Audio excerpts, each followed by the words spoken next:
Okay, so before we start here, I'd like to talk about the concept of reflections. And basically, illumination is all about reflections. But when light basically hits a surface, it can do one of two things. It can either bounce off of the surface or it can go through the surface. And if it bounces off the surface, it's called a reflection. If it goes through, it's called a refraction. But global illumination is primarily, the concept of global illumination in CG is primarily dealing with the concept of reflection. But what's different about it is that when it reflects, it can do different things. So let's basically look at the concept of what happens when it hits a surface. We'll do this first by looking at a single ray reflection, which is how we are used to seeing reflections in CG. And basically a ray comes in and it bounces off of a surface in an angle that's basically, a mirror version of the angle that it is hitting. So that's called basically a single ray reflection. So in this scene, this is what that would look like on these objects. These are sort of, imagine these as mirrored boxes. This scene, just to give you a few side notes here, basically has a lot more than just reflections in it. I have full global illumination in this scene. You can start to see it actually in these the way that the shadows are being done, and I have my anti-aliasing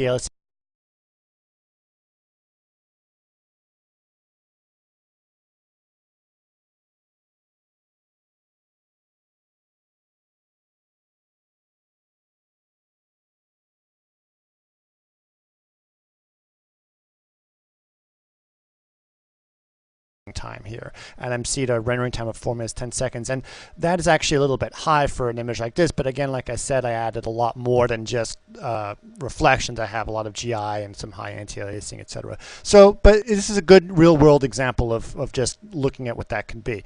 So now let's look at what happens if we try to actually not get a mirrored look to the scene, and we want to actually give it some surface quality. So what we do is we're actually trying to blur the reflection slightly. And let's do a very slight blur on this, and we're just scattering. We're going to do a 4-ray scatter over 2 degrees. And basically what that means is that when a ray comes in, instead of shooting out just 1 ray, it's going to shoot out 4 rays, and it's going to scatter them just slightly. And what that does is it starts to basically break up the surface as we're going further back. Notice here it looks just fine, but back there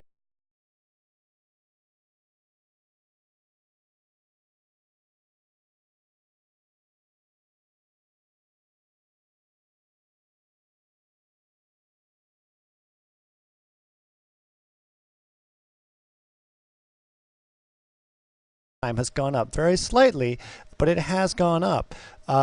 So let's look at this now. Is if we take the same 4 rays, and instead of scattering them over 2 degrees, we scatter them over 10 degrees, so we get more of a blur. And what that does is this will start to look like this, and this is great because we now really start to blur it. It's giving that defocused look that is so important to what we're trying to do in terms of getting a rougher look. But it looks like this was basically sanded with very rough sandpaper because there's so much grain in here that it's got a real rough look to it. And we should be able to get this amount of defocused look, but not have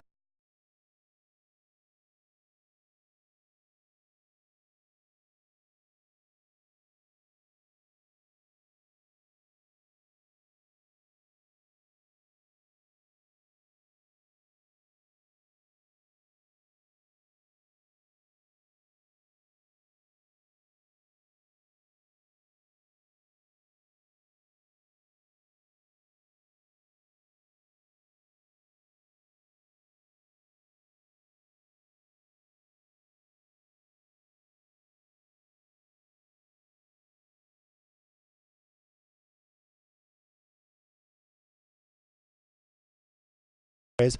Let's go with 64 rays of scatter. So we're taking this and we're bouncing off this surface, and we're going to bounce 64 rays of scatter, and the grain is almost completely gone. This is really looking like it was done with fine sandpaper, and but our expense, of course, was rendering time. Look at that. That is 18 minutes 44 seconds. So this becomes somewhat of a problem. Okay, so let's take a step back before we do that and start talking about the different types of reflections that exist in a surface. So Surfaces basically have two types of reflections, or two types of reflection that we're going to talk about, and it's specular reflection and diffuse reflection. And when we talk about specular reflections, what I'm basically saying is that a specular highlight is actually a reflection of a very bright object. And so basically what's done in CG is that specular is actually a fake reflection of a CG light source. And that's done to be able to accomplish it very quickly and give you specular highlights without necessarily doing anything special. So let's look at this model here. Now what this is basically looking at is a very glossy looking torus, and I've created a specular highlight using traditional methods. This is a blend shader, and there's actually just a specular highlight of a light source over here. Now in CG we accomplished this in the shader, but what that really is basically the light source that's out there, and this is accomplished very quickly without any special treatment at all. But what if we were able to take this and create a reflection of instead using a reflection method rather than a specular method? And that's what this is. And basically what it is now all I've done, instead of actually doing it through a specular model, the light source is actually reflected in here, and I've made this 100% glossy, so this is why it's so sharp, and that's my light source out there that's being reflected, and it's reflected back in this environment. There's a few other things to note. One is that this is, I'm using a Fresnel fall-off for the reflection, and what the Fresnel fall-off is actually the physical property at which reflections work in nature. So what I'm doing is, what Fresnel basically says is that reflections at glancing angles, such as along this edge right here, are much higher than they are on the surface. So they reflect more along this edge, and but you're noticing that the light source actually looks like it's 100% reflected in this area, even though it is not at a glancing angle. And why is that? Well, if you notice, actually Fresnel reflection does not completely go away at angles that are perpendicular to the camera, so, or parallel to the camera. So what that means is that in order for that to reflect as bright as it does, it actually has to be much brighter than 1, and that's exactly what it is. Light sources are very, very, very bright in real life. I mean, this is white and that's white, but that's much brighter than that is. So that's why you're able to get this, because even though this is getting the reflection is getting completely multiplied it down, it's still able to reflect it completely because it's so bright. Okay, so now let's go to back to the traditional CG specular model, and we're adding some glossiness to this, glossiness or roughness that actually counteract each other in terms of terminology. But basically what we're doing is now adding some glossiness to this, or some roughness to this material, and what that basically does is blooms out our reflections of our light source and just creates this big splotch here, which is exactly what we want in terms of creating the rougher look. The advantage obviously is that this renders very quickly and it's able to accomplish it, and we're able to get our look very quickly. But now let's take this concept and apply that to the reflection model, and what that does is results in this. Now we're obviously getting our bloom here. It's not quite the same, but it's pretty close. I mean, I could have obviously do a few settings to get it closer, but what it does is it blurs out our light source as we'd expect it, but it's added quite a bit more, and you start to see it here, along this edge here, and let's look at it side by side. And this is mainly based on two things. One, that it's reflecting back our environment in there, and it's using the Fresnel fall-off to do it. And by doing that, not only are we able to get our light source to look just like we would expect it to, but we're actually able to reflect our environment right along the edge here in a nice scattered manner, and as well as this top here. It's really, and this is completely lacking here. And if you look at the traditional CG, look at down there, it's all black, and here we get the reflection back of the environment, and this is correct. And how that edge now starts to blend into the environment because it's reflecting it, and there is perfectly sharp. This is something that we normally try to accomplish in compositing, and here it's given to us free. But the problem is, as we've been going through this chapter, is that this is at the expense of rendering time. So what are we going to do now? Okay, so now let's take this model and apply it to diffuse reflections. And basically all a diffuse reflection really is is you take that angle at which the lights are reflecting, let's say, well, this is one particular way of doing it, but let's take that angle of diffuse reflection and scatter it over 180 degrees, basically a hemispheric dome. And what that does is, because we're using much larger angles, we're going to need more rays. And the more rays we throw at it, the cleaner the results we're going to get.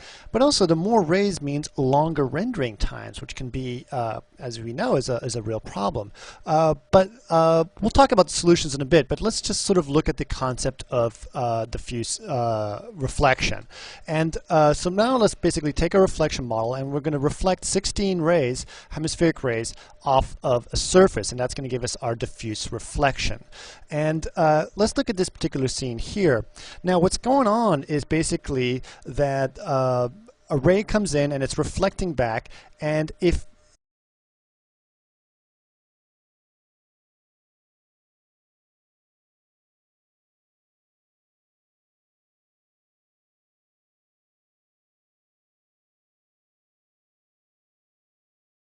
it can't really see much sky, so it basically is reflecting black because it can't really see much. But there's a few rays that are, glancing angles. They're just barely getting out, and it's creating, it's able to capture the thing. So the way that it looks is basically it's the very diffuse lighting, which is what it's called.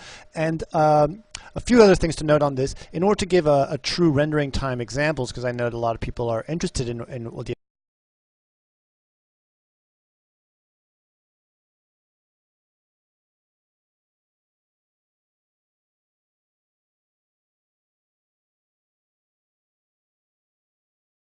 33 seconds, so it's very fast if you turn off all the whiz-bang stuff on it, which is pretty good. But very, very grainy image, only 16 rays. So now let's take this again and take it up to 64 rays, which is obviously about 4 times as much. Right? So 4 times many more rays should look a lot smoother. In fact, it does. That's great. So now we've already started to get rid of all of our noise in this area, and it's starting to, not all of it, I mean, it's reduced quite a bit, and it's starting to look a lot better. Rendering times have gone up, 1 minute 43 seconds. Okay, so that's already our first hit. And let's push this even further, and let's take it up to 4 times as many more rays again. So let's go to 256 rays, and now it's much better. There's still much grain here, but let's see if we can even push this even further and go from here to 4 times as many more rays again, and we'll go to 10,024 hemispheric rays, and that's obviously a much larger scatter. And at this point, there's no noise. I mean, there's imperceivable amount of noise. You would really have to try to find it by doing some serious gamma shifts to be able to find a noise. But the expense is now we're at 25 minutes to render this, and that is a big problem. So as I said, I kind of turned off all the anti-aliasing just so we could just look at the hits. So we went from 33 seconds to 25 minutes, which is a big difference. So the big problem is that when we start to get these smooth look, we sacrifice a lot. So what we have to do is we have to create there are solutions for global illumination to make them practical in the real world, and there are acceleration techniques, and that's mainly the big thing that that most people have to learn, is how to make the most advantage out of the acceleration techniques, so that you can get all of the smoothness that you're looking for without necessarily having these large rendering times. And there are many techniques that we can do that, and that's what we will look at in our next chapter.